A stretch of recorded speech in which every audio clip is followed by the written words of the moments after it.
c'est pas garanti. Parce qu'au fur et à mesure que j'en mettais, je me dis, peut-être qu'il faudrait 2. Vous allez voir pourquoi. Parce qu'en fait, je pense qu'il y a 2 choses qu'il faut faire en même temps. En fait, le sujet d'aujourd'hui, c'était la Bible. D'accord ? Donc, la Bible, c'est quoi ? C'est quoi ce livre ? Pourquoi il est important et tout ça ? Mais après, moi, je me suis rendu compte aussi qu'il faut parler de la vision du monde qu'on a.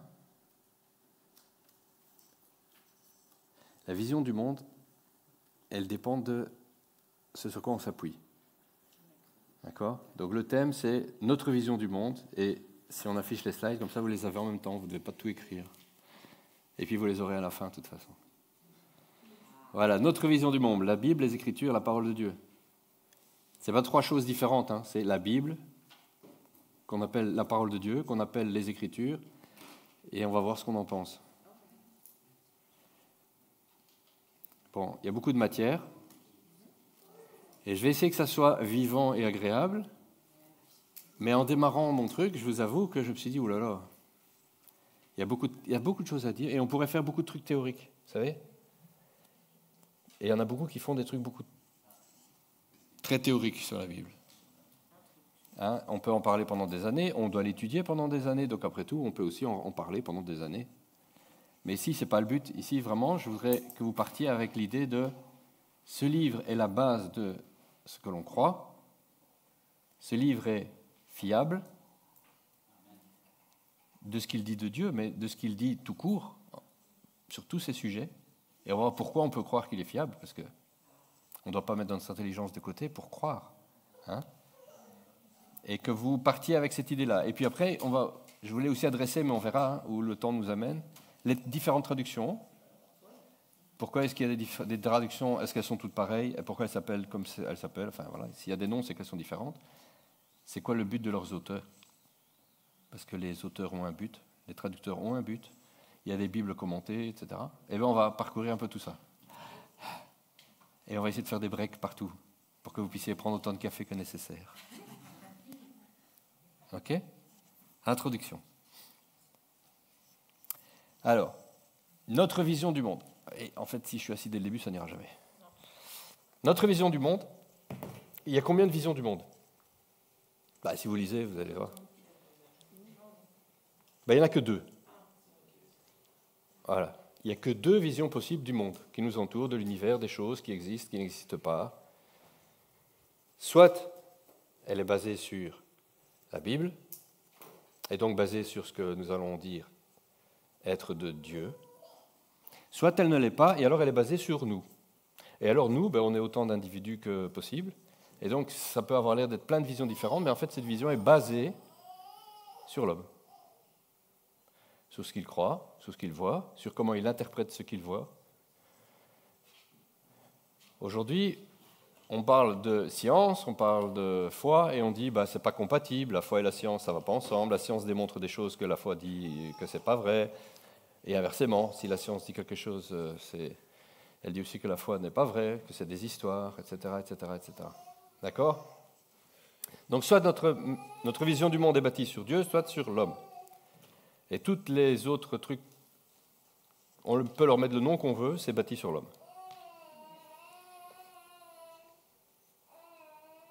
Donc nous, parce que le but c'est nous qu'est-ce qu'on doit croire, qu'est-ce qu'on doit avoir comme vision du monde ? Notre vision du monde doit être biblique. Et on va voir pourquoi c'est important, parce que je vous dis des choses, mais aujourd'hui on a le temps d'en parler. Hein ? C'est pas parce que je vous dis elle doit être biblique que vous pouvez me croire. Et si on dit que notre vision du monde doit être biblique, il faut donc que la Bible soit fiable. Parce que si elle n'est pas fiable, sur quoi est-ce qu'on s'appuie ? Hein ? On a tendance parfois à dire aux gens « Ah la Bible dit ». Oui, mais pourquoi tu dis ça ? Parce que la Bible dit, c'est écrit. Et les gens te regardent et disent « Hein ?» Ouais, ça c'est ton bouquin. Et c'est un bouquin de fable, alors tu crois ce que tu veux. Parce qu'il y en a d'autres de bouquins. Et les autres bouquins disent autre chose parfois.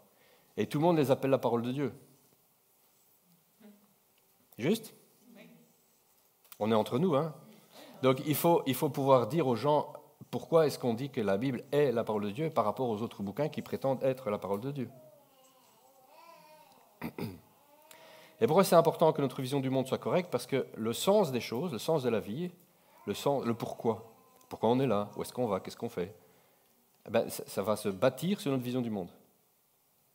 Donc il faut que notre vision du monde soit correcte pour que le sens soit le vrai sens. Le sens, moi j'avais écrit dans mes slides, qui est celui prévu par le Créateur. Parce qu'ici, il y a un Créateur, il a prévu les choses avec un certain sens, un certain but, et c'est celui-là que l'on doit découvrir. Si on découvre un autre but ou un autre sens, on est à côté de la plaque. On a raté ce que le Créateur avait prévu pour nous. D'accord? En tant que leader, parce que c'est un cours pour les ministères, notre vision du monde, elle doit être ferme. On ne peut pas être fragile sur ce qu'on croit, sur notre vision des choses. Si quelqu'un vient et qu'il a l'air très assertif, comme on dit, avec beaucoup d'aplomb, et il nous dit « mais non, c'est comme ça », parce que, et il a des arguments, il ne faut pas que ça nous secoue. Il ne faut pas que... je ne sais pas quoi te répondre. Vous voyez ce que je veux dire? Ça ne va pas. Ça va parce que vous allez être challengé tout le temps. Hein? Quand on parle parfois à un collègue au travail ou à un voisin ou n'importe qui, ben, parfois on a des gens qui sont super éduqués, qui ont fait l'étude comparée des religions, et tout, qui se sont intéressés à la philosophie, et ils te disent « oui, mais ce que tu racontes, ça vient d'eux » et tout, et toi tu es là « en fait, je ne sais pas. » Bah, tu as peut-être raison finalement. Ça peut remettre en question beaucoup de choses. Dire la Bible dit que, ça n'est valable que si la Bible est ce qu'elle prétend être. Tout simple. On va dire beaucoup de choses très simples aujourd'hui. Je vais essayer que ça soit simple en plus. Voilà, j'ai raconté ce que je voulais dire là-dessus. Et bien sûr, ce que je veux vous dire en commençant, et vous allez voir tout du long, je vais le répéter plusieurs fois, c'est que la Bible et la connaissance de la Bible ne peut pas remplacer, tous les mots sont importants, l'expérimentation de Dieu. Hein? Ça, c'est super important. Parce que on va voir que si on se base que sur la Bible et qu'on fait que lire les textes et qu'on vit rien, c'est pas top. Ça peut amener à beaucoup de dérives, ça amène à pas grand-chose, tu vois. Et on ne peut pas non plus être juste des gens de l'expérience. Ouais, tu sens le feeling, le truc, Dieu me dit, je sens que, j'ai l'impression que... Et la Bible? Ouais, la Bible, c'était avant. D'accord? Donc, nous croyons que le Saint-Esprit convainc et qu'une rencontre avec la puissance de son action vaut mieux que tous les discours. On peut essayer de convaincre les gens, mais on ne les convaincra pas avec de l'argumentaire. Hein, vous savez ça? On peut gagner un argument, on ne convainc pas, pour autant. C'est la base du discours et du débat. On peut gagner l'argument et ne pas avoir convaincu la personne. C'est-à-dire qu'il n'a plus rien à répondre, mais il ne te croit toujours pas. Il peut juste dire « ouais, j'ai rien à répondre sur ce coup-là ». Et parfois, la personne va réfléchir et se laisser convaincre, mais ce n'est pas l'argumentaire qui gagne. Mais ce n'est pas parce que c'est l'Esprit Saint qui convainc que donc on ne doit pas non plus argumenter et on va dire « écoute, tu sais quoi, je n'ai pas envie de discuter avec toi, mais je vais prier pour toi et puis le Saint-Esprit te convaincra ». Les gens ont des questions, il faut pouvoir répondre à leurs questions. Je fais juste remarquer en passant que beaucoup de gens sont venus à Jésus avec des questions. Et il ne leur a pas juste dit « viens, je vais t'imposer les mains ». Il a répondu à leurs questions. Pas toujours comme ils attendaient, hein, et souvent avec d'autres questions. D'accord? Mais il a répondu aux gens. Alors, pourquoi est-ce que c'est important tout ça? C'est toujours l'introduction. Si ma vision est basée sur la Bible, mais que je doute moi-même de la solidité historique et littérale, on va voir que c'est bancal. D'accord? Je l'ai dit au début, là c'est mis en toutes lettres. Si je ne peux pas répondre de manière concrète, cohérente, concrète aux questions historiques, aux questions de fiabilité, d'accord? Eh bien, je vais toujours être mis à mal par quelqu'un qui en sait un peu plus que moi.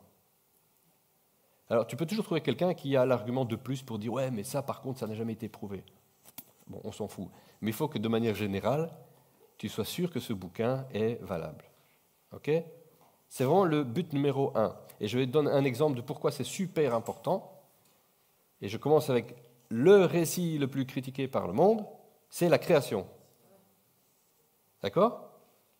Si Adam, c'est une métaphore, c'est une allégorie, c'est un conte, ok?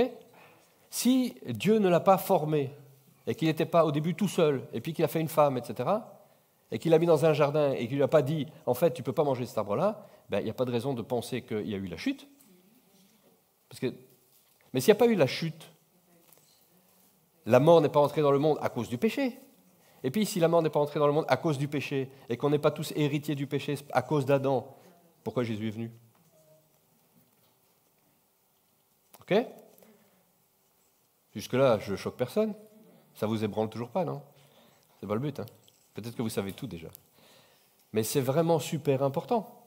C'est pour ça qu'on a déjà dit en réunion, on croit la Bible et on croit la création. On est des créationnistes. Hein? Parce que sans ça, tout le reste est un château de cartes. Il ne tient pas. On peut toujours te dire, bah, t'es gentil, de toute façon, à partir du moment où Adam n'est pas là et qu'on est vieux de milliards d'années, je ne comprends pas ce que tu racontes. Hein. Pourquoi j'ai besoin d'être sauvé? De quoi? Du péché. Définition du péché, ça commence avec Adam. Le problème, c'est qu'il n'y a pas d'Adam. La loi, alors. Ah, le bouquin. Le bouquin des Juifs. Vous avez compris que ça ne va pas. La technique du diable, elle est toujours la même depuis le jour 1. Ou le jour 6, enfin bon, un peu plus tard. Mais elle est toujours la même. C'est nous faire douter de la véracité. Soit de la véracité de ce que Dieu a dit, soit du but de pourquoi il l'a dit. Et donc, c'est toujours la même chose depuis le début. Et c'est pour ça qu'on doit effacer de notre façon d'être, de penser, de fonctionner, la mise en question de ce que Dieu a dit. D'accord? On peut remettre en question l'interprétation des gens, on peut remettre en question toute chose. Ça aussi, c'est quelque chose d'important. Hein? Parce que si on parle de comment nous, on fonctionne, et ce que l'on croit, et nos valeurs, etc., on ne doit jamais, jamais refuser un questionnement. Quelqu'un te dit « mais moi, je ne comprends pas ça » ou « je ne suis pas d'accord avec ce que tu as dit parce que… » Il ne faut pas dire « arrière de moi, Satan, tu ne crois pas, va-t'en, tu n'es pas d'accord, fausse doctrine, va-t'en. » Vous voyez, ça ne marche pas. Hein? Je me réfère toujours à Jésus, avec qui on est venu de poser des questions. Ah, nous, on adore ici, nous, on adore là. Il n'a pas dit « ouais, fausse doctrine, bande de païens ». Il a dit « mais c'est parce que vous parlez de ce que vous ne savez pas. » Et en fait, plus tard, on n'adorera ni là, mais en esprit, en vérité. C'est ça, les adorateurs que le Père cherche. Il répond aux questions. Il n'a jamais refoulé quelqu'un. Parfois, il a été étonné et il s'est permis de le dire. Comment, toi, un docteur de la loi, tu ne sais même pas ça? Hein? Mais voilà, il n'a pas renvoyé la personne, il lui a expliqué derrière. Mais remettre en question le livre, la Bible, remettre en question un récit, remettre en question, c'est commencer à détricoter la foi. Et si on parle de la création, encore une fois, c'est quelque chose que le monde chrétien aujourd'hui accepte assez facilement. Le Big Bang, les milliards d'années. On l'accepte assez facilement. On dit, ben ouais, si Dieu a dit que la lumière soit, ça fait oh, c'est le Big Bang. Ben, ça y ressemble. Hein? Et puis il a formé l'homme, alors un jour, 2 jours, 3 jours, c'est peut-être pas des jours, c'est peut-être des périodes, c'est peut-être des phases de l'histoire, c'est peut-être des millions d'années finalement. Vous voyez ce que je veux dire? Je vous le dis parce que quand j'étais ado, je m'accommodais de ça aussi. Je dis, bah, c'est peut-être pas littéral, hein, c'est vrai, et puis ça marche plutôt bien, hein, de se dire que c'est des grandes périodes, puis il y a eu les mammifères, et puis bah, ça colle pas tout à fait avec l'évolution qui dit qu'on a commencé dans l'eau, mais enfin, bon, pourquoi pas. Vous voyez ce que je veux dire? Et puis, on vient pas, alors non, on va juste dire qu'on vient pas du singe, parce que si Dieu nous a créés, il nous a créés. Mais enfin, bon, pour le reste, on peut être d'accord avec tout le monde. Mais vous voyez, le problème, c'est que ça commence comme ça, et puis ça finit avec tout le reste. Parce que si on remet en question le début du bouquin, comme je disais, c'est un château de cartes, le reste, comme il découle de là, ça devient très vite compliqué. S'il n'y a pas d'Adam, tout à fait, si c'est une allégorie, le jardin d'Éden. Le problème, c'est qu'on nous donne les généalogies depuis Adam. Adam a eu 7, qui a eu, et puis on arrive à Noé. Et en plus, on donne l'âge de tout le monde. Alors on dit, ouais, alors si ça c'est faux, parce que s'il n'y a pas Adam, les généalogies, elles ne servent à rien. Alors après, alors Noé, alors alors peut-être Noé, c'est aussi une image, une allégorie. Et puis le déluge, alors. Et puis. Vous savez, aujourd'hui, quand on attaque la Bible, les gens disent carrément que, par exemple, Israël n'est pas le pays des Juifs. Parce que c'est dans leur bouquin, mais ça n'a jamais été prouvé. Ça va vite, hein? Ben oui, si le livre est plein d'inventions, ben les gens se sont créés une histoire, un peuple s'est créé une histoire, mais en fait il est nomade depuis toujours, il n'a jamais eu de pays. Et David, où est-ce qu'on a vu les preuves du roi David? Vous avez jamais entendu des gens qui questionnent comme ça? Ben oui, on peut tout questionner. Toutes ces campagnes d'invasion, les guerres, Babylone qui débarque, qui embarque les gens, qui reviennent. Alors on cite des gens qui ont existé, hein, ouais, Nabucodonosor, ça va, on sait qu'historiquement il est là, Cyrus aussi. Et puis on arrive à l'Exode, on revient en arrière, là, je reviens en arrière. À l'Exode,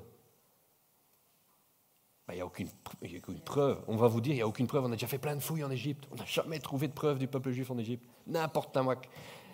Mais quand on dit que l'Exode n'a jamais existé, alors du coup, on a plein de problèmes aussi. Parce qu'alors, il n'y a pas Moïse, il n'y a pas le tabernacle, il n'y a pas le passage dans le désert, il n'y a pas le retour au pays.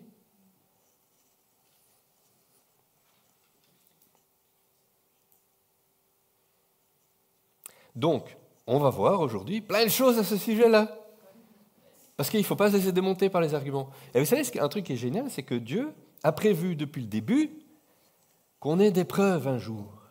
Et vous savez qu'aujourd'hui, en 2024, je l'ai déjà dit ça, hein, on prêche, on a aujourd'hui plus de preuves de la véracité de la Bible qu'il y a 50 ans, ou encore plus qu'il y a 100 ans ou 200 ans. C'est ça qui est dingue. Aujourd'hui, de plus en plus de gens disent, c'est des fables. Des fables? Mais t'es vraiment pas au courant, toi, en fait. Parce qu'en fait, des preuves, il y en a aujourd'hui tous les jours plus, presque. Tous les ans, on trouve des nouveaux trucs qui disent, mais en fait, c'est vrai, mais en fait, c'est vrai, mais en fait, c'est vrai. Et le roi machin, mais c'est vrai, il y a son nom, on l'a trouvé. Et puis l'invasion, on a trouvé une trace. Et puis le peuple en Israël, dans le désert qui est mort et tout, on va voir des choses. Il y a des traces, finalement.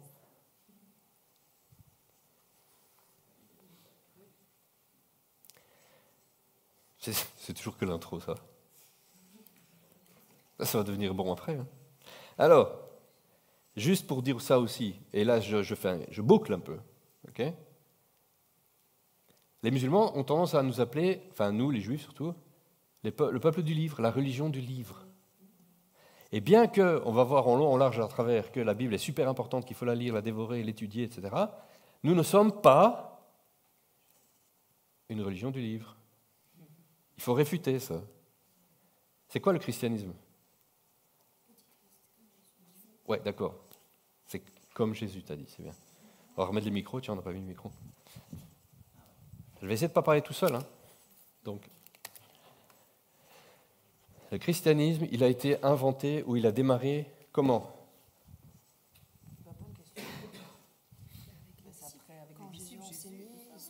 Ouais. Ok. L'Église est née quand? Ah, ben oui, à la Pentecôte. Jésus a dit, ne vous éloignez pas, partez pas encore tout de suite. Vous n'êtes pas prêts. Pour être mes témoins, il faut que vous receviez la puissance du Saint-Esprit. Une puissance qui surviendra sur vous, et alors vous serez mes témoins. Jusque-là, vous êtes mes disciples, mais vous n'êtes pas prêts à y aller tout seul. L'Église, elle est née avec le Saint-Esprit. Donc nous ne sommes pas une... Alors si on dit religion, bon c'est un peu... Hein, voilà.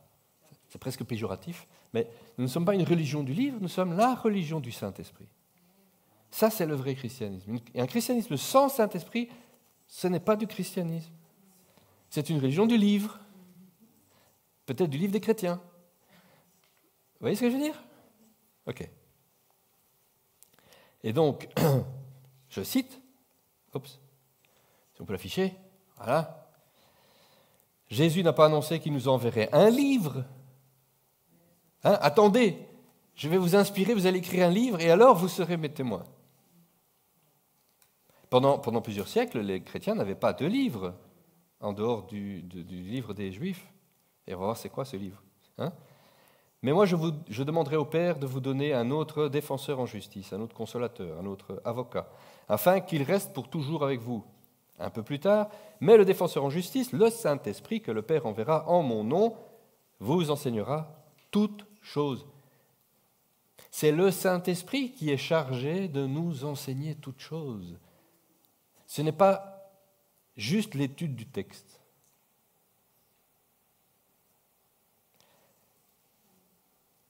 Ça va? Je laisse descendre un peu le truc.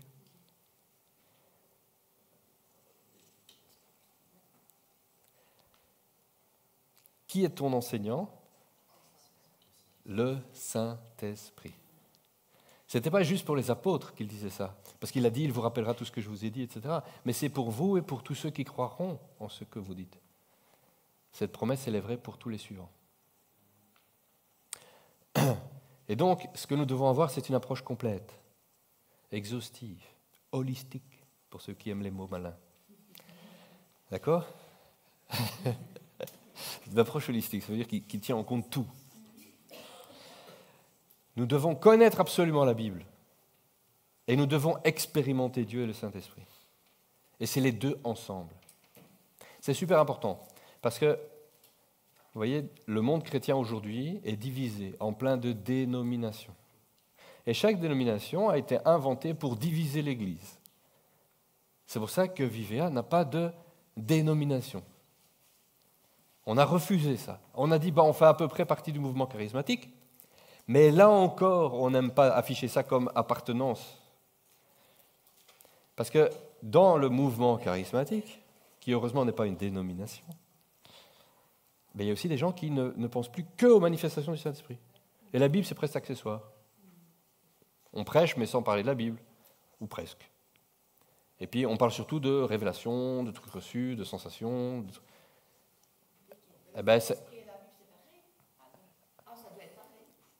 Donc, je pense que je sais ce que tu veux dire. Et c'est ce que j'ai marqué dans mon slide. D'accord? On va le lire. Nous devons connaître ce que la Bible dit, car elle est inspirée de Dieu, et elle témoigne de ceux qui nous ont précédés. Elle témoigne de Jésus, du Père et de son plan parfait pour nous. D'accord? Cela ne se fait pas aux dépens ou à la place de la réalisation vivante de l'expression de Dieu. Donc c'est le Saint-Esprit et la Bible ensemble. La connaître est nécessaire, en plus de l'expérimentation. Pourquoi? Parce que l'expérimentation et la Bible doivent coller. Si je vis des trucs qui sont contraires à ce que la Bible m'annonce, tu ne vis pas un truc que Dieu fait. Si tu reçois une révélation et que ça ne colle pas avec ce que Dieu a déjà dit avant, c'est que ta révélation ne vient pas de Dieu. Dieu ne se contredit pas. C'est la Bible qui te le dit. Alors encore une fois, vous voyez, si tu crois la Bible pour ce qu'elle est, alors voilà, si la Bible te dit que même si un ange venait t'annoncer un autre évangile, alors lui, doit être jeté hors du paradis. Donc je peux vivre des trucs incroyables, surnaturels. Je peux entendre une voix audible et je dis ça y est, Dieu me parle. Et puis il me dit un truc un peu... Eh bien, c'est pas Dieu. Et donc si je ne connais pas ma Bible, eh bien, je peux facilement me faire avoir, si c'est surnaturel. Vous savez, je parle parfois avec des gens qui me racontent des drôles de trucs. Il y a des gens qui voient des choses. D'accord? Et ils me disent, ouais, mais moi je vois des esprits parfois, etc. Nanana. Et alors il y en a des mauvais, ils sont noirs. D'accord. Et puis il y en a des bons, ils sont blancs. C'est ça ta référence. D'accord. Tu vois ce que je veux dire? Ça pose problème si c'est ça ta référence, la couleur. Parce que la Bible te dit que Satan peut venir encore avec son habit de lumière, alors c'est embêtant. Parce que quand il vient avec son habit de lumière, tu dis, ça y est, c'est un ange de Dieu. Ben non, pas toujours. Alors, deux petites remarques. L'expérience seule peut mener à l'ésotérisme. C'est exactement ce que je viens de raconter. Si je vis plein d'expériences, je peux être amené à... c'est mystique, c'est un truc, c'est surnaturel. Et puis, va avec le New Age, ils font que ça tout le temps. C'est quoi la différence? Et vous savez quoi? Si tu ne sais pas ce que la Bible dit et que tu parles avec des gens du New Age, certains, ça va loin, certains, leur esprit guide s'appelle Jésus. Alors, c'est extraordinaire. Il dit, moi je parle à Jésus tout le temps, il m'apparaît, il me dit des trucs, tout. Ouais, mais il dit des trucs qui sont contraires à Jésus de la Bible. J'ai un problème. Alors eux, ils te disent que c'est la Bible qui n'est pas bonne. Vous voyez pourquoi la Bible, on doit être fermement assuré qu'elle est correcte. Et d'un autre côté, la Bible seule, ça donne quoi? La religion. Et je t'étudie le bouquin, et je te file les versets, un verset pour ça, tac. Et le Saint-Esprit, tout ça, ah non, mais ça c'est pour avant. Le Saint-Esprit nous a inspiré la Bible, et maintenant on a la Bible. C'est le cessationnisme. Ce sont des grands érudits de la Bible, du livre, quoi. Il y en a vraiment des pointus. Je veux dire, à côté, nous, on est des cacahuètes, quoi. On est des singes, en termes de connaissances, tu vois. Mais par contre, ils vont te prêcher en haut, en large, en travers, avec des haut-parleurs, qu'il n'y a plus de Saint-Esprit, en tout cas qu'il n'agit pas comme ça, qu'il ne parle pas à travers les gens, qu'il n'y a plus de prophétie. J'ai un problème, parce que si tu connais si bien la Bible, tu sais qu'il dit que ça ne s'arrête pas. Mais bon, c'est un détail avec lequel il s'arrange de temps en temps. Donc, on passe. Ça, c'est l'intro, ça va? Vous avez des questions? C'est interactif, hein, c'est pas un dimanche. Déjà, le dimanche, j'essaie de le faire interactif, mais c'est pas facile. Facilement quand même. Ah ben. Pour réagir, donc le Saint-Esprit et la Bible, c'est pas tout à fait la même chose. Mais c'est pas la même chose, puisqu'il y en a un qui est un être vivant et l'autre, c'est l'écriture. Ok. Mais l'un a inspiré l'autre. Ben oui, La Bible a inspiré des gens qui ont écrit. mais c'est des témoignages. Mais voilà, je vais vous donner un exemple. Ok, c'est une bonne question. On le dit parfois vite, et là on a le temps de l'expliquer, d'accord? Moi je trouve, par exemple, et ça va peut-être choquer certains, et j'ai oublié de prendre ma Bible papier aujourd'hui, je voulais la prendre vite. Tellement l'habitude de se balader avec l'électronique. On a l'habitude d'appeler la Bible la parole de Dieu. Ça va? Il n'y a pas que Dieu qui a parlé dans la Bible. Hein. D'accord? Ce sont des témoignages d'hommes inspirés par Dieu. Ce n'est pas la parole de Dieu en tant que telle. La parole de Dieu, c'est quelqu'un. Non, c'est Jésus. Jésus est la parole. Faite chair. Si on dit ça comme ça. D'accord? Donc la parole n'a pas été faite livre. Et puis on dit c'est la parole de Dieu. C'est un abus de langage. Moi, ça ne m'énerve pas quand on le dit. Hein. Je le dis parfois aussi d'ailleurs. Mais je veux juste que dans votre tête, ça soit bien décorrélé. La Bible, c'est un livre, et c'est un livre de livres. On va le voir, chapitre suivant. D'accord? C'est plein de bouquins, écrits par plein de gens différents, sur une période de temps énorme, et on voit que le miracle de la Bible, c'est que tous ces récits se collent. Ils sont séparés dans le temps, parfois de plusieurs siècles, les gens. Ils parlent de la même chose, ils parlent du même Dieu, avec de la même manière. On voit que le Dieu réagit de la même manière aux choses, et on dit « Waouh, c'est un miracle !» En fait, c'est simple, il n'y a aucun autre livre dans le monde et dans l'histoire humaine qui a cette cohérence à travers les siècles et les millénaires. D'accord? C'est ça qui en fait un livre particulier, c'est ça qui nous prouve, entre autres, son origine divine. Mais c'est un livre, et parfois les gens ont écrit des bêtises. D'accord? Parfois les gens ont écrit dans le livre des choses qui étaient fausses, et que si tu lis plus loin les chapitres ou la fin de son récit, il dit lui-même « Et je m'étais tellement trompé !» Alors, si tu prends le verset du début en disant « Regarde, c'est écrit dans la Bible !» Et puis tu cites, exemple typique que j'aime bien prendre parce que tout le monde le cite et c'est énervant, Job. Ok? Job. Tu lis Job tout entier et qu'est-ce que tu vois? Tu vois que c'est un type qui était fidèle, qui croyait en Dieu, qui voulait lui plaire, etc. Anecdote, Job est sans doute le récit le plus ancien de la Bible. Job était avant Moïse. Quand on essaie de le classer dans le temps, c'est antérieur à Moïse, peut-être antérieur à Abraham. D'accord? Donc Job, c'est très vieux. Job, c'est très très vieux. Bon, en passant. Et qu'est-ce qu'il dit? Il dit que Dieu lui a enlevé, nanana. D'accord? Il lui a repris ses enfants, il lui a repris sa santé. C'est Dieu qui fait, c'est Dieu qui fait. Or, nous, on lit le bouquin, on sait que c'est le diable qui va voir Dieu et qui le titille au sujet de Job. On voit que bizarrement, et je vous avoue que parfois on ne sait pas pourquoi, hein, on n'a pas toutes les réponses. Il faudra s'habituer à dire ça aussi.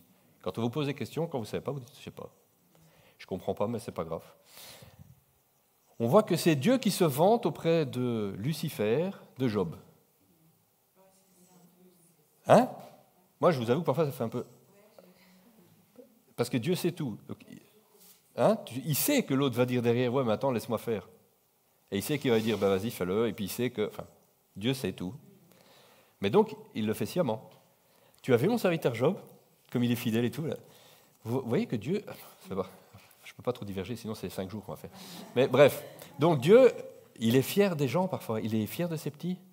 On pense toujours qu'il est super énervé dès qu'on fait une boulette et tout. Là, Job n'était pas parfait, hein. Mais Dieu était fier de lui.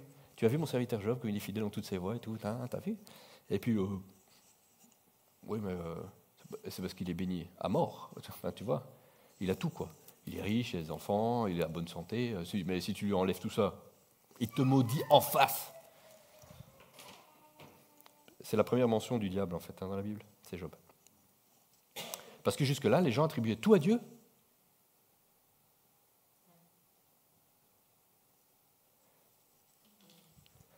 Donc quand tu lis, Dieu a puni, Dieu a tué, tu ne sais pas en fait, hein. C'est la personne qui l'a écrit comme ça. Je vous laisse réfléchir. Bon. D'accord? Voilà.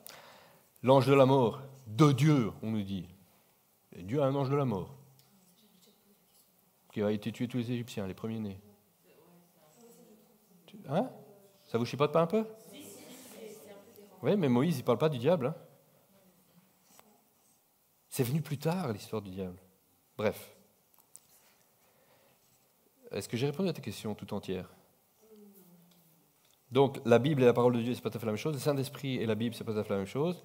Et donc, le livre dit parfois des choses qu'il faudra vérifier avec le reste du livre. Si je prends un verset, comme Job, c'est ça que là où je voulais en venir, par exemple, il dit « Dieu a donné, Dieu a repris, que sa volonté, que Dieu soit béni ».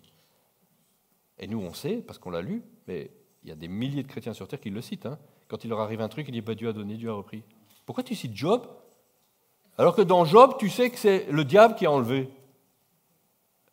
Et tu cites Job qui dit Dieu a pris, parce que tu cites un verset de la Bible, donc c'est vrai. Non, après Job, à la fin, il dit j'avais rien compris en fait.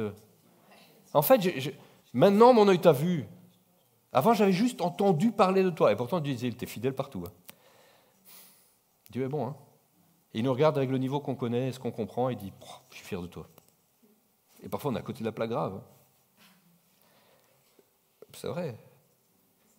Et si Dieu a permis tout ça, il l'a permis. C'était pour donner peut-être une bonne paire de 1 à Lucifer, et en même temps, pour faire venir Job plus près de lui. Parce qu'à travers ses souffrances, etc., malgré tout, en fait, il dit maintenant, je connais Dieu, je l'ai vu maintenant. Et après, sa vie a été bénie au-delà d'eux. Plus d'enfants, plus de richesses, plus de... Ça peut nous paraître toujours étrange, ça. Est-ce que la consolation de ce qu'il a perdu s'est fait avec ce qu'il a reçu après? Nous, on dit, non, t'as perdu des gosses, même si t'en as d'autres, t'es quand même... Dieu, il ne voit pas les choses comme nous. Parfois, ça peut nous étonner. Mais on doit se rappeler que lui, il est Dieu, et nous sommes nous, avec des limites. La Bible. Est-ce qu'il y a d'autres questions? Non? Bon. Et la Bible, le livre. Vous savez que Bible, ça vient de Biblia, qui veut dire livre, au pluriel, d'accord? Donc, la Bible, c'est un ensemble de livres, et c'est écrit vraiment tout petit. Ah, vous savez lire quand même? Quand vous les aurez chez vous, ce sera plus facile à lire. Hein. Donc, c'est un ensemble de livres, et ça commence avec la Bible juive. Je fais l'historique un peu. Je vais essayer d'aller vite, ces slides ne sont pas super géniales. Je ne sais pas mettre des images et des trucs fun à raconter sur juste l'histoire de la Bible. Hein. Bon. Donc la Bible juive, ça s'appelle le Tanakh. Tanakh, avec un H. Bon, d'accord? Qui est en fait un acronyme. Ce n'est pas un vrai mot. Je vous l'ai donné là ou plus tard? Là. Donc c'est la Torah. Tout le monde connaît la Torah? En tant que bon chrétien. Le Pentateuque qu'on dit chez nous, dans notre jargon à nous. C'est les 5 premiers livres de la Bible. Genèse, Exode, Lévitique, Nombre et Deutéronome. Et puis c'est les Nevim, c'est les prophètes. Et je vous cite tous les prophètes qui sont dans leur Bible et donc dans la nôtre. Et puis les Ketuvim, tous les autres récits, les récits que nous on appelle poétiques, etc. Okay? Et donc, psaumes, proverbes, Job, cantiques, des cantiques, Ruth, Lamentation, Ecclésiaste, Esther, etc. Originalement, tous ces livres ont été écrits en hébreu, mais pas que. Il y a aussi des livres en araméen, parce que les Juifs ils ont été déportés à Babylone, et pendant leur déportation à Babylone, ils ont commencé à apprendre l'araméen. Ils ne parlaient pas hébreu. Vous vous rappelez, il y a des récits où on a pris le texte en hébreu, et puis on a dû faire la lecture au peuple, parce qu'il fallait traduire en plus. Ils ne comprenaient plus toujours. Ok? Ça, c'est l'Ancien Testament. C'est le nôtre, c'est pareil. On va voir que... Ouais, je le dis après, un peu plus tard. Donc, les Juifs et nous avons en commun l'Ancien Testament, à peu près à 100%. Pas tout à fait les mêmes bouquins, parce qu'ils ont des livres qui sont regroupés, que nous avons divisés. D'accord? Donc, vous ne vous laissez pas surprendre s'ils disent « Ouais, mais il n'y a que 29 livres, nous on en a 30 et des, je ne sais plus. » C'est à cause de ça. On a divisé des livres. Agé, Zacharie, par exemple, c'est ensemble chez eux. Ou c'est Esdras. D'accord? Parce que c'est à la déportation, ils sont contemporains et pour eux, c'est un seul livre. Alors que nous, on a dit, ben non, parce qu'il y a la prophétie du prophète Zacharie, du prophète Osée, et puis il y a Esdras. Et c'est pas les. Mais si, parce qu'ils parlent l'un de l'autre tout le temps. Donc chez les Juifs, c'est un seul bouquin, par exemple. Mais c'est le même contenu. Donc dans l'Antiquité, il y a très très très longtemps, il y a un Égyptien qui a demandé une traduction du livre. Elle a été traduite en grec, la Bible hébreu. Ok? Et ça, c'était la plus ancienne copie qu'on avait de l'Ancien Testament. Elle était en grec très ancien, demandée par des Égyptiens. Allez comprendre.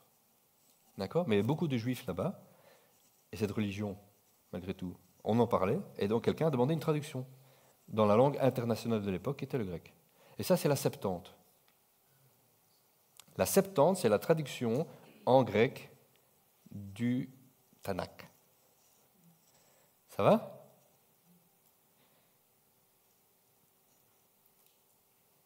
C'est pas méga important, hein. C'est plein d'infos historiques, mais comme ça, c'est des choses qu'on entend. Ah, la Septante, la ceci, la Septante, c'est pas en l'an 70. Je sais même pas pourquoi elle s'appelle Septante.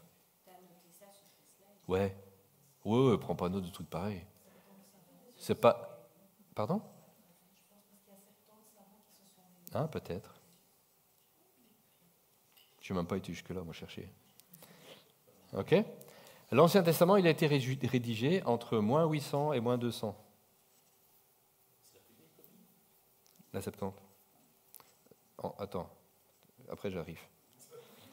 C'était jusqu'à il y a très longtemps, ou pas si longtemps que ça, la plus vieille copie que l'on avait. Donc elle a servi de référence. La Septante, c'était THE référence, pour la traduire dans toutes les autres langues après. Ok? Donc l'Ancien Testament a été rédigé du 8e au 2e siècle avant Jésus-Christ. Il a été écrit par un certain nombre de personnes. D'accord? Pendant ces quelques centaines d'années, ça fait quand même quelques siècles, 6 siècles. Ok? Mais la Bible entière, il y a une quarantaine d'auteurs, 1600 ans pour la composer, 3 langues, j'ai cité l'hébreu et l'araméen, et puis le reste c'est le grec évidemment. Parce que tout le Nouveau Testament, ou presque, on l'a en grec, premièrement, et on va voir aussi qu'on a découvert des choses. Et 3 continents, c'est sympa de le dire, mais enfin bon, c'est l'Asie, donc c'est toute la région du Moyen-Orient, c'est l'Égypte, c'est parce que c'est l'Afrique l'Égypte, donc ça fait un continent, et puis l'Europe, donc à Rome, etc. Donc, en gros, c'est le bassin méditerranéen. Mais ce sont des gens de cultures différentes, de langues différentes, d'accord, qui se sont exprimés, qui ont écrit. Notre Ancien Testament, c'est le contenu du Tanakh, avec un ordre et une découpe un peu différente. Et puis, j'ai eu déjà plein de questions sur, ah oui, et les livres apocryphes. Qui a déjà entendu les livres apocryphes? Ou ce mot-là bizarre? Bon, ça veut dire quoi les livres apocryphes, vous savez? Non, mais ça veut dire quoi, apocryphe? C'est pas ça que ça veut dire apocryphe, mais c'est ce qu'ils sont. Ils font pas partie du canon que nous avons retenu, les protestants. Protester. Apocryphe, ça veut dire pas sûr, caché, non vérifié. D'accord? Donc quand vous vous demandez s'il faut lire les apocryphes, quand vous savez ce que ça veut dire, c'est moins important déjà. Peut-être pas. Ils n'ont pas été trop vérifiés, on n'est pas sûr, donc peut-être je ne vais pas les lire. Hein. Bon, c'est pour ça qu'on ne les a pas mis dedans. Et pourquoi ils étaient dedans? Pourquoi est-ce que les catholiques, par exemple, ont gardé les apocryphes? Mais non, ils ne les ont pas écrits. D'abord, juste en passant, je vais faire une petite remarque sur le christianisme en général et le fait qu'on a une tendance à faire des familles et à s'isoler les uns les autres. Vous savez qu'on n'aime pas faire ça chez nous? Il faut qu'on soit tous d'accord avec ça. Le christianisme, c'est le christianisme. Les noms qu'on a mis dessus, c'est pour diviser les gens. Soit pour les diviser involontairement, contre leur volonté, soit eux, ils se sont divisés en disant on va s'appeler comme ça. D'accord? Mais l'Église catholique, si on va la nommer comme ça, c'est l'Église chrétienne. Hein? Et il n'y en avait pas d'autres. Nous sommes tous descendants des catholiques, si on veut les appeler comme ça. Hein? Non, parce que parfois on pense qu'on est différent, genre on est une autre quelque chose. Non. Il y avait l'Église à Jérusalem, donc nous sommes tous descendants de la foi juive. Les apôtres ont été se balader partout, ils se sont adressés premièrement aux Juifs, et puis comme ils étaient plutôt rejetés, et que Jésus avait dit il fallait quand même parler à tout le monde, c'était aussi pour les gentils. Il a dû s'adresser à Pierre, il a dû s'adresser à... Et puis on a eu droit aussi à l'Évangile, parce que sinon c'était dans le monde pour les Juifs. Ben oui, ils allaient dans les synagogues. Donc, voilà, vous ne laissez pas avoir en disant oui, mais eux et nous, et... Ce sont des dénominations, et c'est basé sur le fait qu'on n'est pas d'accord sur certaines choses, et on va voir que tout le monde a des erreurs. On l'a déjà dit, je pense, sur les 3 autres cours. Donc ça veut dire que nous en avons, on ne le sait pas, et au fur et à mesure que Dieu nous les montrera, on corrigera des trucs sans doute, et j'espère bien qu'il nous montrera là où on se trompe, parce qu'il n'y a pas de doctrine parfaite. D'accord ? C'est l'illusion parfaite, ça, pour diviser. Puisque si tu crois un truc différent de moi et qu'il n'y a que moi qui ai la vérité, du coup, ça veut dire que tu te trompes, toi, de quoi qu'il arrive. Eh bien, on ne peut que se diviser. Ok ? On va voir. Donc, les apocryphes, pourquoi ils sont là ? Eh bien, parce que l'Égyptien qui a demandé la traduction de la Septante, il les voulait dedans. Ben oui, c'est que ça. D'accord ? Parce que c'était des livres qui circulaient. C'était des livres de la culture juive. Ils étaient parfois cités à gauche, à droite, mais pas comme faisant partie du Tanakh. Et lui, il a voulu une traduction en grec, du Tanakh, et de ces livres-là aussi, qui étaient intéressants. Voilà, les apocryphes sont nés. Et ils ont été gardés par l'Église catholique. Mais voilà. Bon, les autres, ils ont dit, non. Enfin, ils n'étaient pas dedans au début, on ne va pas les mettre d'après, quoi. Enfin, on n'en veut pas, en fait. Parce qu'ils ne sont pas sûrs. D'accord ? Comment est-ce qu'on a fait le canon biblique ? On a beaucoup prié, sans doute, à l'époque. Mais il y avait des critères. Il fallait que les récits soient corroborés par d'autres récits. Il fallait que les gens mentionnés soient existants aussi dans les autres récits, etc. Donc, si un type parlait d'un gars, alors que le type qui parle, on ne sait pas, il est cité par personne dans les autres bouquins, il parle d'un événement qu'on n'est pas sûr qu'il ait eu lieu parce que personne n'en parle non plus, déjà, on doute. Voilà. Donc, les livres apocryphes, ce sont ces bouquins-là. Le Nouveau Testament a été écrit entre l'an 50 et 130 de notre ère. Ça veut dire super près de l'avènement de Jésus. Et on va voir pourquoi c'est méga important, c'est le fait que ce soit tout près. Donc les manuscrits dont on dispose sont majoritairement en grec, pour le Nouveau Testament. Et plus récemment, des manuscrits hébreux d'une partie du Nouveau Testament ont été retrouvés et traduits. Retrouvés, ça ne veut pas dire qu'on les a vraiment trouvés, mais ils étaient planqués. Je ne dirai pas où ni par qui, sinon on va encore faire des... Il y a des gens qui ont des grandes bibliothèques dans le sud de l'Europe. Il y en avait qui étaient au Vatican, il y en a qui étaient en Russie, il y en a qui étaient à Jérusalem, etc. Donc il y avait des manuscrits hébreux super anciens, antérieurs aux écrits grecs. Mais ça, ce n'est pas le sujet. Donc on a les évangiles aussi en hébreu. Et ils sont traduits depuis très peu de temps, c'est-à-dire encore en cours de traduction. Par exemple, ils sont en train de finir l'Apocalypse qui a été retrouvé aussi en hébreu. Ça, c'est génial. On va voir pourquoi. Alors, c'est vraiment tout petit. Impossible à lire. Vous savez quoi ? Je vais prendre mes lunettes. Parce qu'en fait, sur ma tablette, c'est aussi trop petit. Parce qu'il met le slide en quart de sa taille originale, parce qu'il veut mettre des commentaires que je n'ai pas mis. Enfin bref, je vous passe les détails. Donc, on a vaguement parlé de ça. Les deux traditions, catholiques et protestantes. Donc les catholiques, ils ont commencé avec la Septante. Donc ça, c'était la référence pendant des siècles. On a traduit la Septante, du grec. Et puis on l'a traduite vers le latin, pas en français, ni en anglais, vers le latin. Et ça, c'était la Vulgate. OK ? Voilà. Vous savez jusqu'à quand est-ce que ça a été la base de toutes les traductions ? La Septante et la Vulgate ? Jusqu'au XVIe siècle, c'est écrit. Jusqu'en 1546. C'est pas lire ? J'avais fait la traduction référence religieuse jusqu'au XIXe siècle. Ouais. Oui, c'est vrai. Pardon, c'est en XIXe siècle. Donc, c'est vraiment, il n'y a pas longtemps qu'on s'est remis à retraduire tout à partir du grec ancien. C'est fou, non ? Ouais. Alors, on va voir, quand on va parler des traductions et des problèmes de traduction, etc., qu'en fait, c'est super embêtant. Enfin, Plus quelque chose est traduit, plus c'est loin. si je te traduis « Salut les copains » en anglais, je vais devoir trouver une expression correspondante. Je vais utiliser l'anglais contemporain. OK? Salut les copains, on va dire en anglais, par exemple, il va dire girls and girls, ou bien guys, ouais. Et guys. Et puis, quelqu'un prend l'anglais, quelques temps plus tard, et il veut le traduire en espagnol. On ne dit pas ça comme ça. L'expression guys and girls, ce sera plutôt les hommes et les femmes, alors. Et si je retraduis l'espagnol en français, j'ai pas salut les copains, hein. J'ai salut les hommes et les femmes. Donc sans doute que c'est une expression pourrie qu'il faut dire juste salut les hommes. Et c'est plus les copains. Le côté affectueux du truc a été raté entre-temps. Vous voyez ce que je veux dire? C'est un bête exemple. Hein. Mais à travers les siècles, c'est ce qui s'est passé. Donc on avait une traduction vers le grec, mais du grec de l'époque d'Alexandre, presque, de la Septante. Et puis on a traduit ça en latin. Et puis du latin, on s'est dit, si on ne ferait pas des traductions en français, tout ça? Ah ouais, pourquoi pas? Ben voilà, on se perd dans Lost in Translation, comme le film. On s'est perdu dans les traductions, quoi. Donc, c'est pas qu'on a raté l'essentiel du message, hein, rassurez-vous. Mais c'est dans les nuances. C'est dans des passages que parfois on dit, c'est quand même pas clair. Hein. On ne sait pas trop ce qu'il veut dire avec ça, quoi. Un exemple là, que j'ai pris il n'y a pas très longtemps. Vous vous rappelez, si ton œil est mauvais, si ton œil est malade, en français, dans le texte, si ton œil est malade, alors comment ton corps sera-t-il dans la lumière? Et on est là. Ah oui, c'est-à-dire que si j'ai de la cataracte, je ne vois pas clair, mais alors pourquoi il parle de mon être intérieur pas illuminé? Vous voyez ce que je veux dire?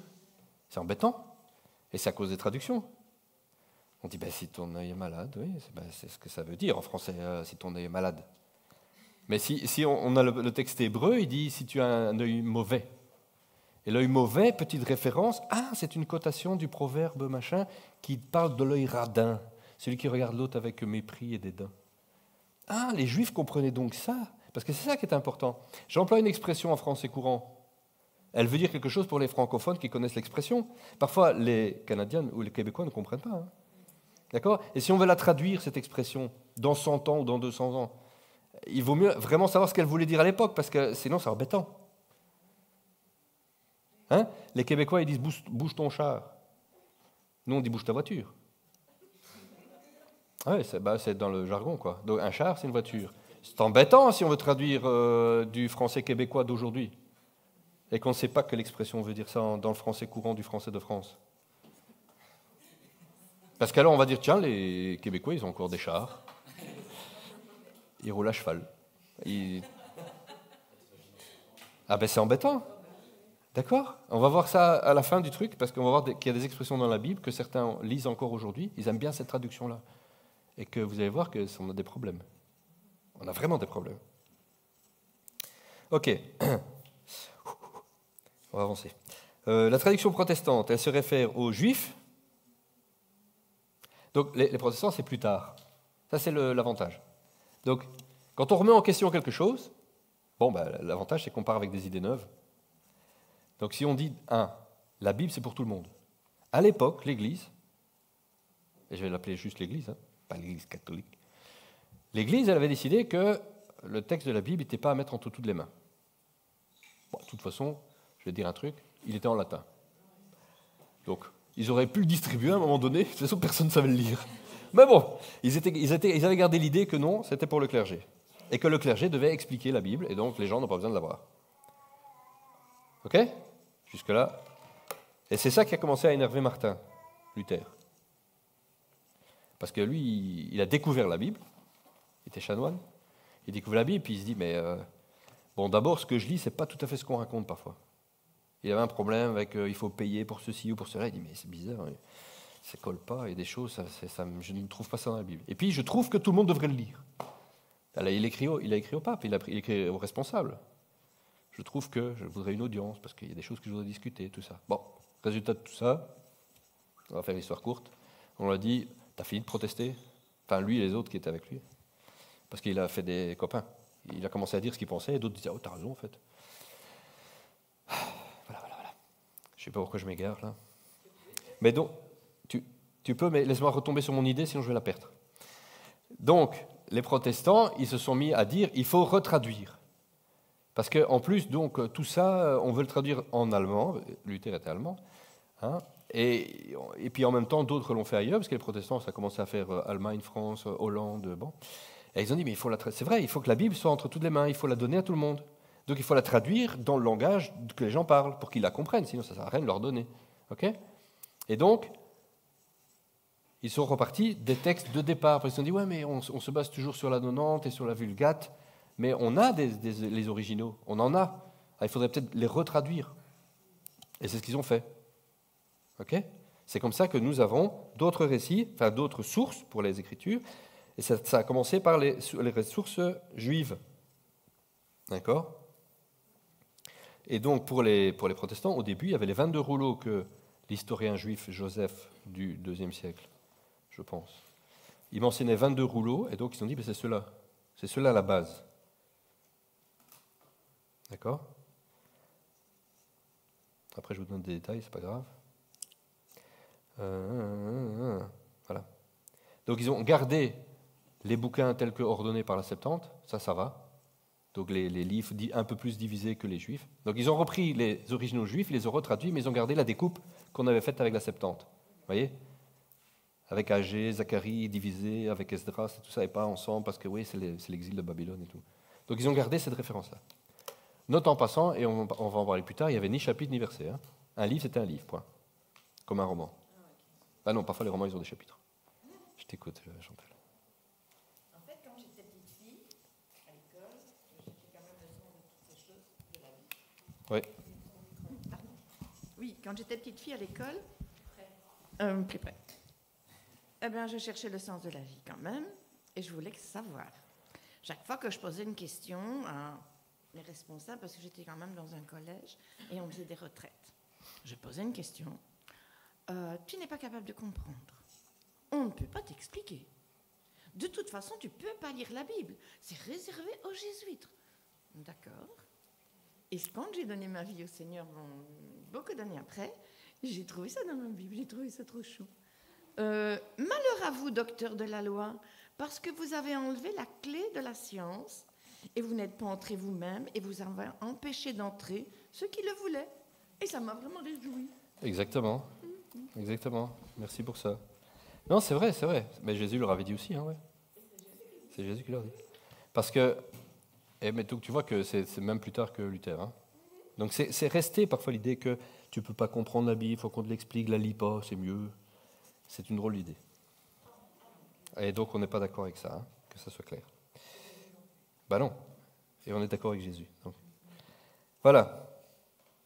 Et donc, les 22 livres que le Talmud avait énoncés, nous, on en a 39. Donc, on sait de 22 à 39. Il y a beaucoup de divisions dans notre histoire. D'accord ? Ouais, après, c'est des détails. Voilà, le Nouveau Testament. Donc, on a parlé beaucoup de l'Ancien. Ça, c'est celui qu'on a en commun avec les Juifs. Et le Nouveau Testament, j'espère que vous connaissez votre Nouveau Testament à peu près. Hein, il y a combien d'évangiles ? Sans lire ? C'est pas grave. Il y en a 4. Matthieu, Marc, Luc, Jean. Ce ne sont pas 4 évangiles d'apôtres. Je dis plein de trucs que plein de gens savent, mais comme ça tout le monde est aligné. Hein. Donc, ce ne sont pas 4 apôtres qui ont écrit leur évangile, c'est 2 apôtres et 2 évangélistes. D'accord ? Le premier, historiquement, c'est Marc. C'est le plus vieux. Comme ça, vous le savez aussi. C'est le plus court, il y a le moins de détails dedans, mais c'est le plus ancien. C'est le premier qui a été écrit. Marc, pour information, j'ai noté là, c'est le cousin de Barnabé, ou Barnabas, ça dépend de la traduction. Il a été compagnon de Paul et de Barnabas. Et puis, il a été compagnon de Pierre. À un moment donné, il a quitté Paul. Hein, et puis, Paul n'était pas content, il était super vénère avec ça. Il a dit, puisqu'il n'a pas voulu venir, il ne viendra plus. Ah, c'est vrai, hein. Ça c'est vrai, c'est des humains, hein. Parfois ils s'énervent et tout. Et puis, donc, Marc, il a suivi Pierre, et à un moment donné, Pierre se faisant vieux, et on sentait qu'on pouvait avoir des problèmes à tout moment et perdre Pierre, ce qui est arrivé. Il s'est dit, je vais mettre par écrit quand même ce qu'il raconte. Donc il a fait un peu le script de Pierre. Donc les enseignements de base de Pierre, il les a écrits, enfin l'évangile. D'accord ? Comme ça, vous savez, c'est quoi l'évangile de Marc. Matthieu, c'était un des apôtres, Marc, je viens d'en parler. Luc, lui, c'était un médecin, donc c'était un érudit de son époque. C'est pas un médecin comme aujourd'hui. pas la même médecine. Mais enfin, bon, il était médecin. Et puis, lui, il s'est converti. Il était d'origine de langue grecque. Et il a suivi Paul dans ses voyages, pendant un certain nombre de voyages. Et donc, il s'est dit, il faut écrire l'histoire. Alors, c'est le récit de l'Antiquité le mieux structuré. Juste pour information, beaucoup de récits de cette époque-là mélangent les jours, les dates, on raconte un truc avant, après, alors que ça ne s'est passé pas dans cet ordre-là, parce que ce n'était pas très important. On pensait que ce qui était important, c'était ce qui s'était passé, mais quand, ma foi. Alors que Luc, de son côté médecin et très scientifique de son époque, il s'est dit, et c'est la préface qu'il écrit à Théophile d'ailleurs, il s'est dit, je vais vraiment faire une enquête. Parce que Paul, il raconte des trucs, mais Paul n'a pas vécu avec Jésus, il faut que j'aille voir les gens, il faut que je pose des questions. Il a fait une vraie enquête, et c'est un récit, comme un historien d'aujourd'hui le ferait. J'ai lu un truc de... Comment il s'appelle maintenant ? Un vieil historien français qui a écrit beaucoup de bouquins super intéressants, dont un qui s'appelle Paul l'avorton de Dieu. Aidez-moi. Vous n'avez jamais lu ça non plus ? C'est pas grave. Alain Foucault, enfin, non. Vous voyez qui je veux dire ? Le vieux monsieur qui racontait des histoires à la télé ou à la radio. Machin raconte. Ah, son nom m'échappe. Je ne l'avais pas écrit, donc voilà. C'est pas grave. Bref, lui était étonné. Donc il a étudié vraiment la vie de Paul et tout. C'est un fervent croyant. Ou, enfin, il était, parce qu'il est décédé. Decaux. Le papa d'Antoine de Caunes. Alain de Caunes. Bon, c'est pas grave. Et donc, le monsieur... Il a étudié la vie de Paul, etc. Et puis il a pris tous les récits de Luc et il était épaté, époustouflé de la précision de ce que Luc a raconté. Parce que si vous remarquez, dans l'Évangile et dans les Actes des Apôtres, il fait mention de plein de trucs, Luc, pour qu'on soit sûr de pouvoir retrouver les traces. Il cite les lieux, le temps que ça a pris, le gouverneur du coin, etc., etc. Et donc c'est une mine d'or historique. Hein ? Ah ben, il est super long parce qu'il détaille plein de choses. Mais il a fait attention d'aller voir les témoins et de retracer par écrit les choses de manière précise, parce que c'est ce qu'il dit. Il dit qu'il voulait qu'on comprenne et qu'on soit sûr de l'authenticité des récits racontés. Il ne voulait pas qu'on puisse questionner. Ça, c'est inspiré aussi. Il s'est dit, un jour, les gens vont questionner ce qu'on a écrit à ce sujet-là, donc je vais faire une vraie enquête et je vais mettre plein d'indices historiques pour que les gens soient sûrs. Vous voyez ? Dieu a tout prévu. Et puis, il y a le 4e évangile, c'est Jean, l'apôtre Jean. Voilà. Les Actes des Apôtres, c'est écrit par Luc, c'est la naissance de l'Église, et puis il y a les épîtres, il y a plusieurs auteurs d'épîtres. Les épîtres, ça veut dire lettres, pour les jeunes, parfois ils ne savent pas. Donc une épître, c'est une lettre, ça se lit en une fois, c'était destiné à être lu dans l'assemblée, et donc moi je vous conseille aussi de lire les épîtres en une fois quand c'est possible, ça ne prend pas des heures, parce que là on a bien le message tout entier de ce qui voulait être écrit. Ben, c'est des recommandations et tout ça, c'est une lettre, quoi. Alors voilà, il se passe ça chez vous, c'est pas bien, il faut mettre de l'ordre, et puis quand je viendrai la prochaine fois, nanana, et donc n'oubliez pas ça, et surtout restez ferme dans ce que je vous ai raconté. C'est une lettre, quoi. C'est une lettre. Alors, toujours sur le bouquin, et pour clôturer, quelques informations en vrac, parce qu'on aime bien ça. 40 auteurs, 1500 ans, 40 générations. C'est un message uniforme et homogène pourtant. Autant de temps après sa rédaction, ce message est toujours pertinent, actuel, d'actualité. Ça, c'est moi qui le dis. Mais c'est vrai. Il y a eu de ce bouquin 2200 traductions, complètes ou partielles. D'accord ? C'est beaucoup de traductions. Il y a plein de dialectes de la Terre qui ont au moins un évangile traduit dans leur dialecte.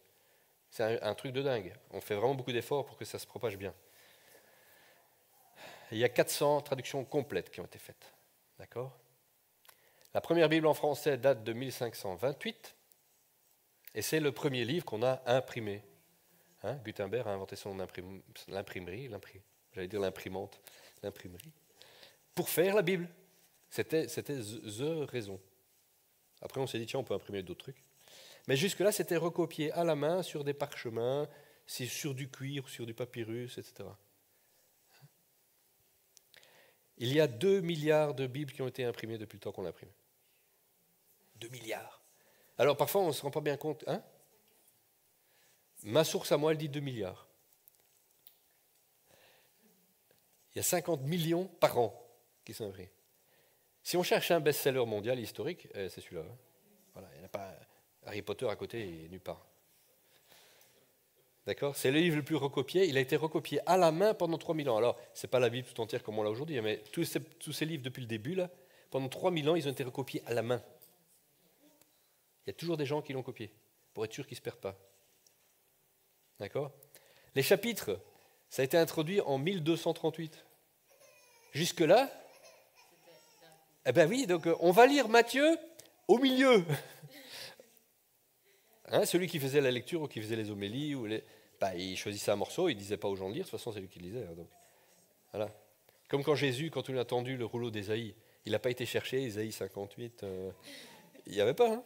Il a tourné, parce que c'était des rouleaux, jusqu'à ce qu'il a trouvé le passage qu'il voulait. Enfin, il lit comme ça. Et puis il a lu ce qu'il voulait lire. Vous voyez? La traduction Louis II, la préférée des protestants, 1880, elle est super récente et en même temps déjà très vieille. Hein. D'accord? C'est le livre dont on possède le plus de manuscrits complets ou partiels, des milliers authentifiés, des milliers et des milliers d'extraits de tout genre, de tous les livres, Ancien Testament, Nouveau Testament. Il n'y a aucun autre livre au monde dont on a autant de preuves historiques. Voilà, c'est un livre éthique d'une grande moralité qui souligne et condamne les motivations du cœur de l'homme, c'est une jolie phrase, hein. Bien avant les philosophes. Vous savez, les psychologues étudient tous les thèmes de la philosophie grecque, hein, les complexes de ceci, de cela, et on fait référence à des récits de l'Antiquité grecque. Nanana. En fait, c'est bien plus récent, c'est des genoux à côté de la Bible, qui prend les mêmes thèmes. Tous les thèmes sont dedans. Ah, on va revenir après. Okay. Ce sont des récits, de manière particulière, qui ont été écrits par leurs auteurs. D'accord? Vous allez voir pourquoi je dis ça, parce que ça, de nouveau, ça rend le livre authentique. Donc, j'essaie de vous amener au point où on est sûr de ce que ça raconte. On est sûr des gens qui l'ont écrit, et on sait que ça nous est parvenu non altéré. C'est ça tout le but de cette histoire. Et puis on va faire un break. Donc, ça a été écrit par les auteurs, les prophètes qui ont dit, voilà, Dieu m'a parlé de ça, c'est eux qui ont écrit. C'est pas plus tard quelqu'un qui a dit, et au fait, vous savez, vous vous rappelez, il y avait Jonas un jour, là, ouais, on raconte, arrière-grand-père raconte toujours, hein, donc c'est venu avec le temps, et donc on va peut-être le mettre par écrit, l'histoire de Jonas. Non? C'est écrit directement. Aucun récit de l'Antiquité ne peut se vanter des mêmes qualités, et je vais vous donner des chiffres pour vous expliquer à quel point. Parce que souvent, on ne se rend pas compte. Vous voyez, on dit, les évangiles, le plus ancien date de l'an 80 ou 50. C'est pas très fiable, hein? Jésus il est mort depuis 20 ans. Ok, on va voir. On va voir. Ou la première copie, la plus ancienne qu'on a trouvée, date de l'an 300. 2 siècles. N'importe quoi. On va voir. D'accord? C'est le livre le plus attaqué de l'histoire de l'humanité aussi. On essaie de le faire disparaître, on l'interdit, on ne peut pas le lire, on ne peut pas le distribuer, on ne peut pas le traduire, virez-moi ça. Et parfois jusqu'à la mise à mort des gens qui en possédaient un. Aujourd'hui encore. Aujourd'hui encore. On essaie de le falsifier, mais on l'a toujours de manière authentique. Mais il y a des versions falsifiées, il faut savoir que ça circule. Donc ne lisez pas n'importe quelle version que vous tombez dessus. Hein. Aujourd'hui,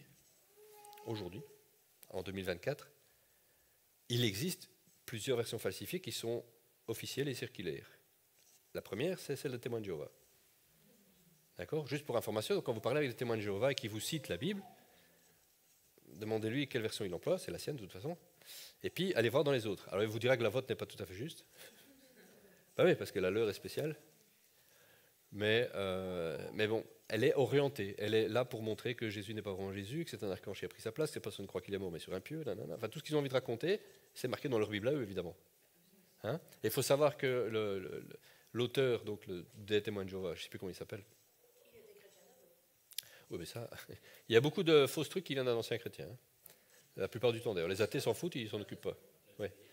Mais même le New Age vient d'une fils de pasteur qui s'est détournée, qui est partie en Himalaya, qui a eu des visitations d'esprit. Donc, ouais. C'est pour vous dire. Donc si on ne lit pas la Bible, on peut avoir une visite d'un esprit, puis venir avec un nouveau truc qui s'appelle le New Age, et 50 ans après, tout le monde y croit. Donc, vous m'avez perdu. Donc, par exemple, l'auteur de la traduction les témoins de Jéhovah. Aujourd'hui, elle est différente. Hein. Elle a évolué avec le temps. Mais au moment où il a dit j'ai traduit et c'est mieux que vous, parce que il y a quand même eu des attaques au tribunal. Il faut savoir historiquement, hein, si vous parlez avec eux, ça a été au tribunal parce qu'il y a quand même des gens de lettres qui ont dit qu'est-ce qu'il raconte lui?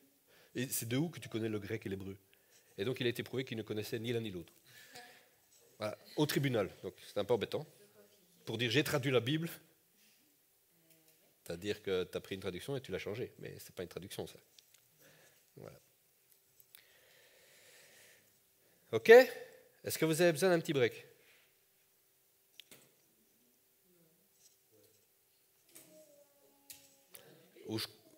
Pas de pipi, pas de café? Ah, il faut oser le dire, hein?